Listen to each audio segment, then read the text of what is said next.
Do not have a PowerPoint presentation, but there's a flyer on every table. I tried to have one for everyone. I think this end of the room got shorted a little bit, so you might have to share.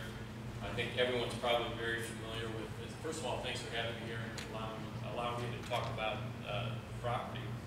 I think what we'll do first is just kind of run through the specs, so you get a general idea of just the building itself and some of the infrastructure. It's almost a 33,000 square foot building. It's 2 stories. It's on 4 acres. Everyone knows where it is, I assume, right next to the YMCA. We have suites built out from just under 1,900 square feet to an entire floor, 16,500 square feet. And it was designed as an urgent care facility. It has all the infrastructure in place that type of facility requires, from physical therapy, lab area, all the different radiology services are available. A CAT scan was in place, and it's MRI compatible.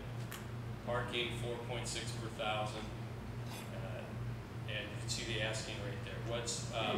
And I'll be around afterwards to answer any questions anyone has. On the back, you'll see space plan for both floors of the building, broken down into the suites.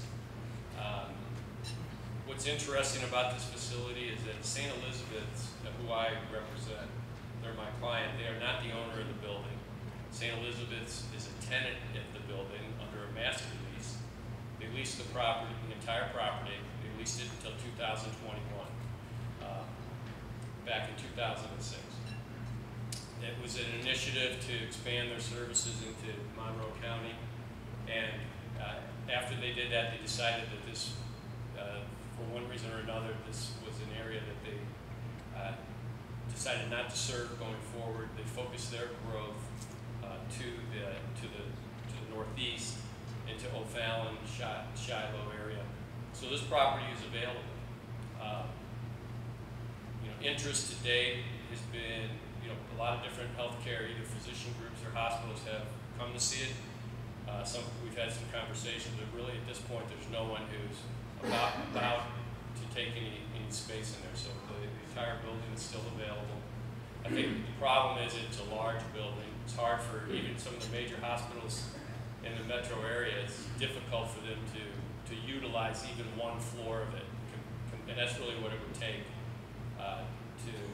to make the building viable again. But I think that something will happen soon. In conversations with 3 or 4 different groups at the moment.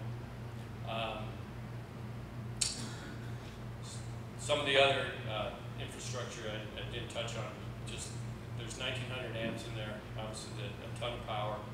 The finishes are high-end medical office building finishes. If you haven't been inside, wallpaper, paint, tile floors, carpeting.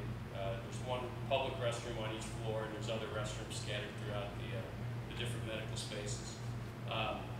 Some of you may not know the building actually is expandable. I know we're having trouble filling it as she sits right now, but it can grow by another 16,000 square feet in the back, and with all the associated parking already taken care of.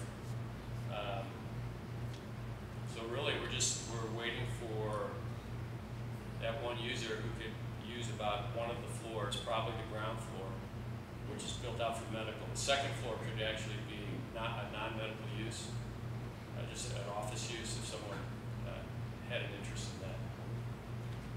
So I'm not going to take a lot of time. That's pretty much the presentation for the building, but I will be here afterwards to answer questions for anyone. Thank you.